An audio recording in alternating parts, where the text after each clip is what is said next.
합격 해커스. 네, 안녕하십니까. 반갑습니다. 저는 해커스 공무원학원에서 한국사 수업하는 이중석입니다. 뵙게 돼서 반갑습니다. 2025년 매핑 한국사 커리큘럼 소개 영상을 찍으려고 지금 이렇게 카메라 앞에서 제가 서 있습니다. 여러분들이 얼마나 많은 고민과 얼마나 많은 생각을 가지고 지금 이 모니터를 보고 계신지 알고 있기 때문에 여러분들 학습에 누가 되지 않도록 아주 잘 정리된 커리큘럼으로 여러분들 수업에서 뵐 수 있도록 하겠습니다. 자, 하나씩 준비한 커리큘럼 영상 한번 진행을 해 보겠습니다. 자, 첫 번째로 우리가 커리큘럼이라는 건 단계별 학습인데요. 이 단계별 학습을 제대로 하기 위해서는 우리는 이제 문제를 풀기 위해서 공부를 하는 거니까 어떻게 문제의 문항 비율이 구성되어 있는지를 좀 먼저 살펴봐야 될 것 같아요. 그래서 여기서 보면 2024년 국가직 단원별 분포인데요. 3월 23일에 시행된, 자, 선사시대는 일단 한 문제가 없어요. 이것도 좀 되게 특이했습니다. 선사시대가 보통 한 문제는 나오거든요. 그 다음에 여기 보시면 고대가 정치사가 2문제, 문화사가 1문제, 고려사가 정치사 2문제, 경제사 1문제, 문화사 1문제, 이렇게 조선사는 3문제가 다 정치사 문항으로 이루어져 있었고요. 여기 보시면 이 조선사하고 근대사를 이렇게 그어버리면 이쪽을 전근대사라고 하고 이쪽을 근현대사라고 합니다. 보통 일반적으로. 그럼 근현대사를 보면 여기 근대사가 3문제고요. 정치사가. 여기 괄호치고 플러스 1이라고 쓴 거는 이 3문제 안에 한 문제에 선지가 문화사 내용을 학습을 해야 풀 수 있는 문제가 들어있다는 거예요. 그러니까 2문제는 순전한 정치사 문제고 한 문제는 선지가 문화사가 끼어 있다, 이렇게 보시면 돼요. 이제 괄호 속의 내용은 설명하지 않겠습니다. 일제시대는 정치사가 4문제, 문화사가 1문제, 현대사가 1문제, 통합형 문제가 1문제. 이 통합형 문제는 이제 단원 통합형 문제인데 근대 군사제도까지 알아야 풀 수 있기 때문에 근현대사로 위치를 시켰습니다. 그러면 정리를 해보면 여기 전근대사가 10문제고요. 근현대사가 10문제입니다. 자, 그러면 문항 비율로만 보면 전근대사가 50%고 근현대사가 50%다, 이렇게 보시면 되죠. 자, 그러면 우리가 학습 시간도 이 비중에 맞게 해야 되는 것일까? 그렇지는 않습니다. 이 전근대사 10문제를 다 마치기 위해서는 학습 시간의 배분이 근현대사의 50이 되면 안 되고 이쪽이 한 70% 정도의 학습 시간을 가져야 돼요. 이쪽은 30% 정도만, 총 수어가 여러분들 학습 시간이 100이라고 봤을 때 그렇단 얘기예요. 그러니까 전근대사에 많은 시간을 할애를 해야 이 10문제를 다 잡아낼 수 있습니다.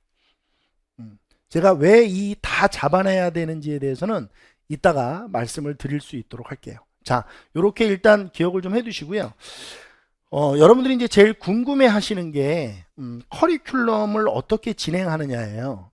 일단 이 매핑, 이 커리큘럼, 한국사 커리큘럼은 다른 한국사와 다르게 올인원 개념입니다. 이게 기본 심화가 같이 들어있는 거죠. 올인원은 기본과 심화가 합쳐져 있습니다. 그래서 제 커리큘럼상의 개념 수업은 기본반, 심화반이 구분되어 있지 않고 올인원으로만 구성이 되어 있습니다. 그래서 이 올인원 수업이 4개월 정도 지속이 되는데 이 4개월 정도의 올인원 수업이 어떻게 되냐면 처음 2개월은 전근대사 올인원이 수업이 진행이 되고요. 그 다음에 2개월은 근현대사만 2개월을 진행을 합니다. 선생님, 아까 전에 이쪽이 70이고 이쪽이 30이라고 하는데 수업 시수는 같네요. 이 전근대사 수업 중에 경제사, 사회사, 문화사 파트는 출제 비중이 좀 많이 떨어져 있는 관계로 이거는 인강으로만 제공을 합니다.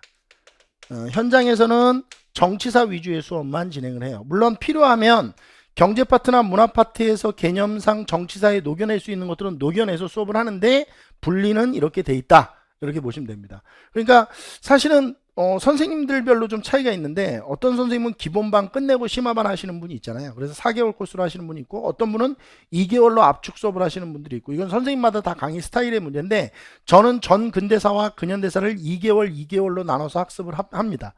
그리고 4개월 정도 그 개념 수업을 한다는 건 상당히 긴 시간을 수업을 한다는 거거든요. 근데 이 긴 시간 수업이 이루어지는 이유에 대해서는 제가 이따가 다시 말씀을 좀 드릴 수 있도록 하겠습니다. 그리고 이 올 인원이 끝나면 2개월 정도 기출문제 풀이가 있는데, 이 기출문제 풀이 나중에 600제 문제 풀이, 요 문제 풀이 과정들은 대부분 이 올 인원에서 배운 이 개념들을 문제를 통해서 회독하는 것이지 문제를 푸는 시간이 아니에요. 그러니까 수험생들이 이제 질문을 할 때 어떤 질문을 하시냐면, 선생님 전 올 인원 수업을 들었는데 이 개념이 정확하게 들어있지 않아서 다음 커리로 넘어가기가 어렵습니다. 이렇게 질문하시는 분들이 많거든요. 넘어오셔야 합니다. 그러면 이 기출문제 풀고 600제 문제 풀면서 여기서 배웠던 개념을 고스란히 다 처음부터 끝까지 아주 상세하게 회독을 합니다. 그러니까 여러분들 이 커리큘럼이 진행되는 건 바로 계속 반복하기 위해서거든요. 그러니까 요거 끝나면 요렇게 넘어오시면 됩니다. 그 다음에 이게 이제 기본 틀이고, 600제 끝나면 보통 파이널 실전 동형 모의고사가 들어가는데요. 이 들어가기 전에 개념이 너무 잊혀져 가지고 이거를 듣자니 너무 부담스럽고 좀 개념을 회독할 수 있는 다른 서브 강좌가 필요하지 않나 라는 고민 끝에서 만든 것들입니다. 연표사료 블랭크노트 특강도 있고요, 파이널 블랭크노트 특강도 있고, 뭐 이런 여러가지 서브 강좌들이 있다는 것도 아울러 말씀을 드리는데, 이 부분들은 서브 강좌이기 때문에 실제로 이 커리 타기도 힘들거든요. 그러니까 시간적 여유가 있으면 사실 이 커리를 진행하면 되는데, 제가 보면 수험생이 시간이 있다는 건 좀 그렇죠. 그죠? 그러니까 기본 커리들만 머릿속에 좀 숙지를 해 놓으시면 될 것 같습니다. 자, 그러면 시뮬레이션을 한번 해보죠. 자, 여러분들이 이제 7월에 혹은 5월에 뭐 이렇게 시작을 했다고 봅시다. 7월에 시작을 하면 7, 8월은 전 근대사 수업을 듣고, 9, 10월에는 근현대사 수업을 듣고, 그 다음에 11, 12월에는 매핑 기출문제 풀이를 듣고, 그 다음에 다음 연도 2개월 1월 2월에는 600제 문제 풀이를 듣고, 그 다음 과정 4월이 보통 국가직이기 때문에 그 과정까지는 모의고사를 통해서 이 배웠던 개념들을 정리한다, 이렇게 보시면 됩니다. 뭐 어렵진 않죠. 자, 그 다음에 이거는 이제 월별 학습 계획인데요. 뭐 월별 학습 계획은 다른 게 아니고요. 뭘 얘기해 주려고 하냐면, 지금 여기 보면 7, 8월에 시작이 되면 올인원 전근대사, 9, 10월에 지금 얘기했던 거 이렇게 기출문제 이렇게 넘어가면 된다는 거고요. 근데 이 학원에서 현장 수업은요, 여기가 이제 촬영이 돼요. 근데 매달 이 전근대사, 근현대사가 계속 수업이 현장에서 이루어집니다. 그러니까 현장에서 수업을 듣고 계신 분들은 2개월 단위로 학원에 문의를 하시면 이 전근대사, 근현대사가 계속 개강이 된다는 거를 좀 알고 계셔야 돼요. 그래서 어떤 분은 이런 분도 있어요. 올인원 전근대사를 듣고 근현대사를 듣고 기출로 넘어오지 않고 전근대사를 또 현장에서 듣는 분들도 있습니다. 그러니까 본인의 컬이니까 이건 좀 학습 성취도나 어떤 학습 능력에 따라서 좀 차이가 있을 수 있거든요. 그러니까 그 부분은 여러분들이 좀 고민해서 계획을 세우셔야 합니다. 제가 모든 것들을 다 이렇게 천편일률적으로 이거 다음에 무조건 이거 하셔야 됩니다, 이렇게 얘기하기는 좀 곤란하고요. 본인의 어떤 학습 능력이나 학습 성취도에 따라서 약간씩의 좀 차이가 발생할 수 있다라는 이야기도 드리고 싶네요.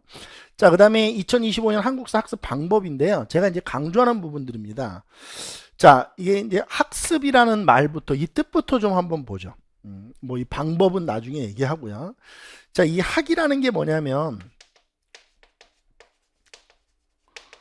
이게 배울 학이에요. 그러니까 현장에서 들으시는 분들은 강의실에서, 그 다음에 인강으로 들으시는 분들은 이제 컴퓨터 모니터에서 이제 제가 무엇인가를 가르쳐 드리겠죠. 그러면 여러분들은 배우시게 됩니다. 그러니까 이게 학이에요. 여러분들이 배우시는 거. 그러니까 여러분들 입장에서 보면 수업을 듣는 거. 이거는 수업이죠. 그 다음에 이 습은 익힐 습자입니다. 그럼 이 습은 여러분들이 예습하거나 복습하거나 하면서 보통 암기를 하는 거예요. 수업은 어떻게 이루어지냐면, 이 수업은 보통 암기보다는 이해 위주로 진행이 되고요. 이거는 여러분들이 하는 건 이 이해된 개념들을 암기하는데 온통 시간을 쓰시면 됩니다. 자, 여기서 근데 발생되는 문제가 하나 있어요. 자, 제가 지금부터 하는 얘기 잘 들으세요.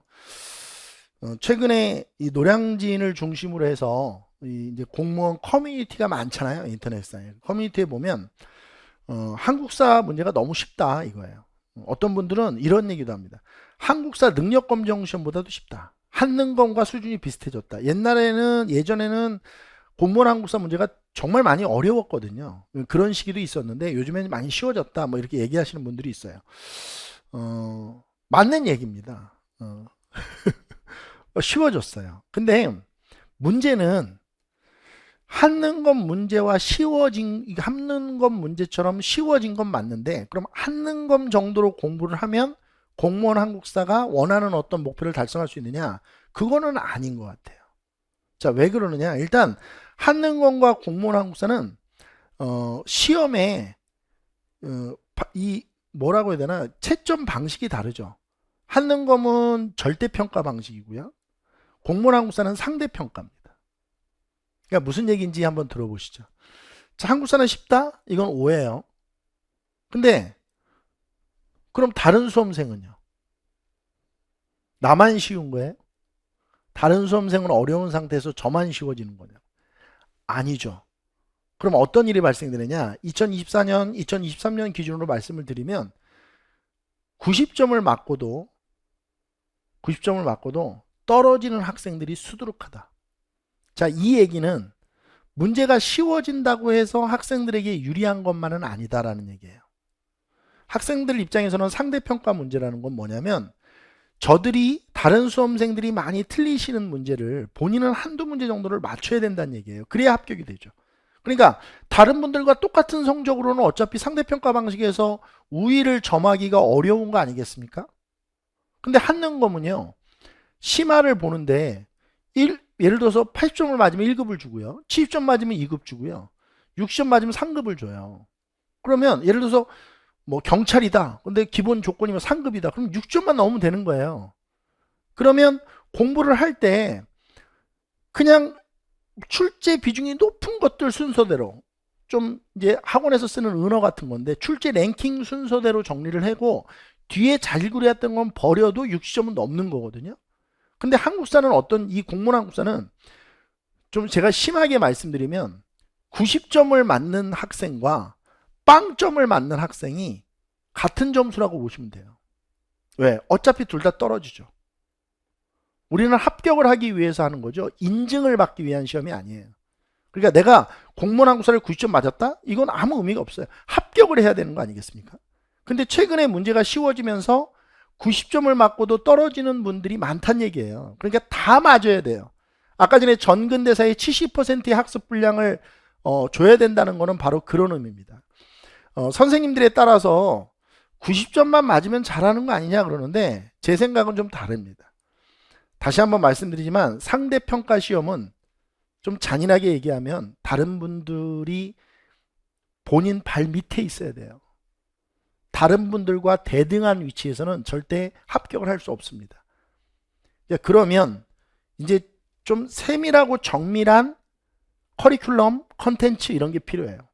자, 그러면 세밀한 컨텐츠나 커리큘럼은 어디서 나오느냐? 이거는 강사의 경험에서 나온다고 저는 생각합니다. 오래 강의한 그 경험, 그 다음에 현장에서 오래 수험생들을 만나본 그 경험이 결국 세밀한 컨텐츠를 만들어내는 것이 아닌가. 그러니까 결국 100점을 맞추게 할 수 있는 것과 90점을 넘기는 수업은 다르다는 거예요. 그래서 수험생들이 비교할 때 제 수업에 지금 단점으로 지적되고 있는 게 뭐냐면 이 강의 수가 너무 길다는 거예요. 그럼 학생들 입장에서는 강의 수가 길면 당연히 부담이에요. 그럼 예를 한번 들어보죠. 자, A라는 강사가 있습니다. 자, A 강사가 이 수업을 한 50시간에 끝냈다고 봅시다. 50시간에. 근데 여러분들 이건 알고 있어야 돼요. 한국사 전 범위를 50시간에 끝내려면 수업을 어떻게 해야 되죠? 압축해야 됩니다. 그리고 압축만 해서도 안 되고요.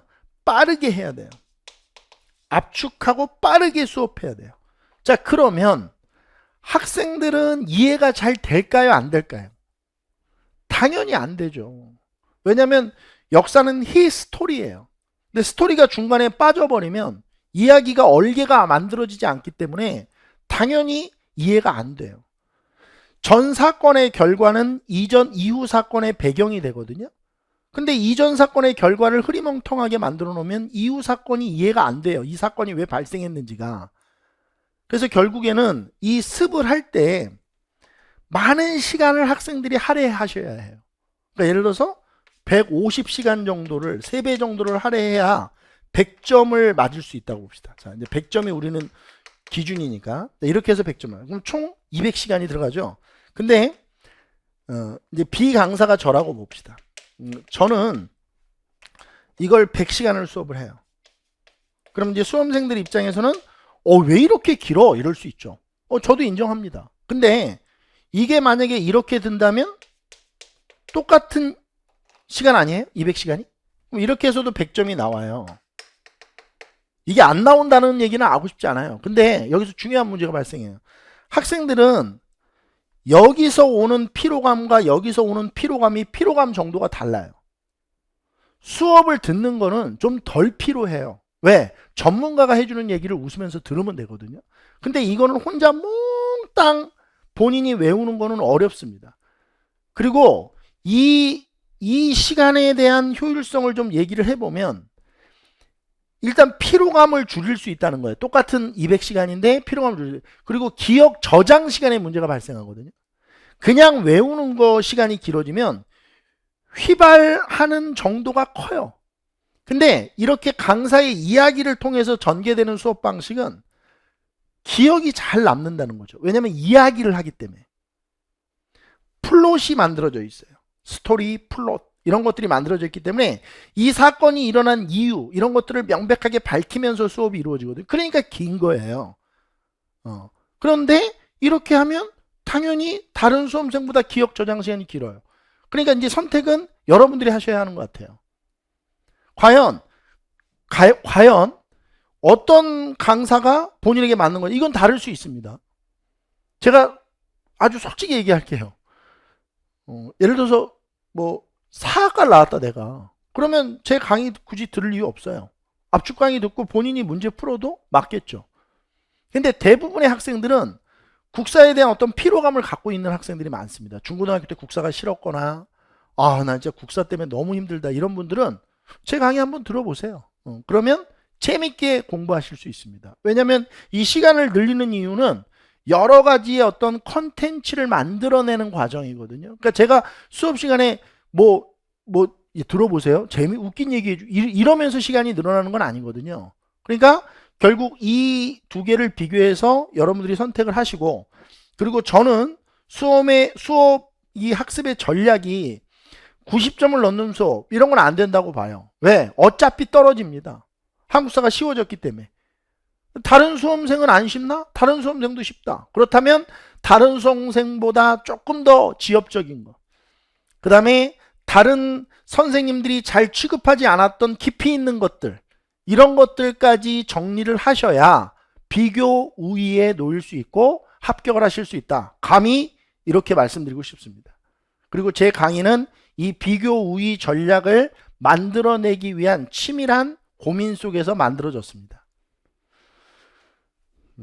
자, 매핑 한국사의 내용은 그 이후에 진행되는 내용은 원론적인 겁니다. 저는 무조건 암기시키지 않습니다. 시간이 긴 이유는 이해를 시켜드리려고 시간이 긴 거예요.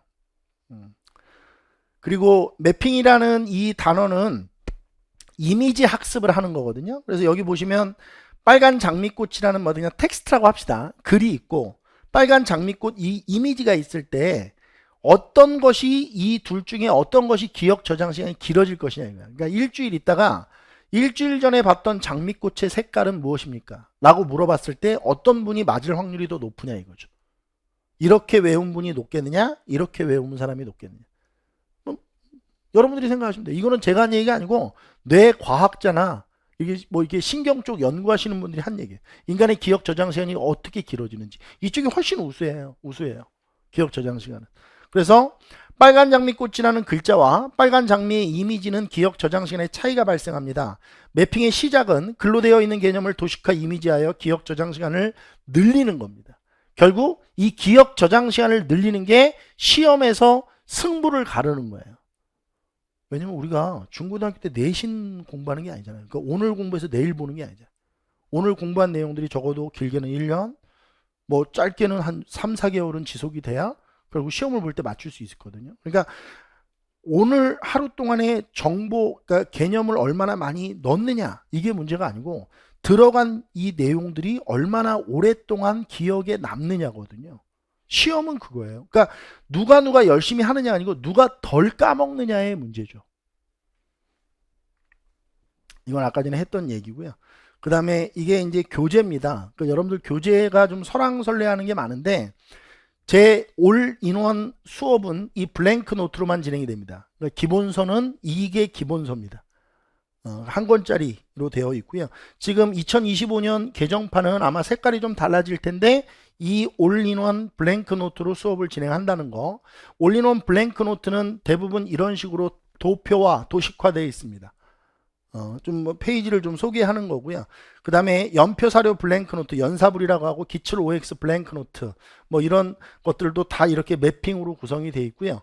그 다음에 뭐 한국사, 매핑 한국사 파이널 블랭크 적중 300제도 이렇게 거의 다 도식화되어 있습니다. 제가 이 뒤에 책을 설명하는 거는요, 책을 팔려고 하는 것이 아닙니다. 여러분들은 올인원 수업 들을 때는 올인원 블랭크 노트만 가지고 수업을 들으시면 돼요.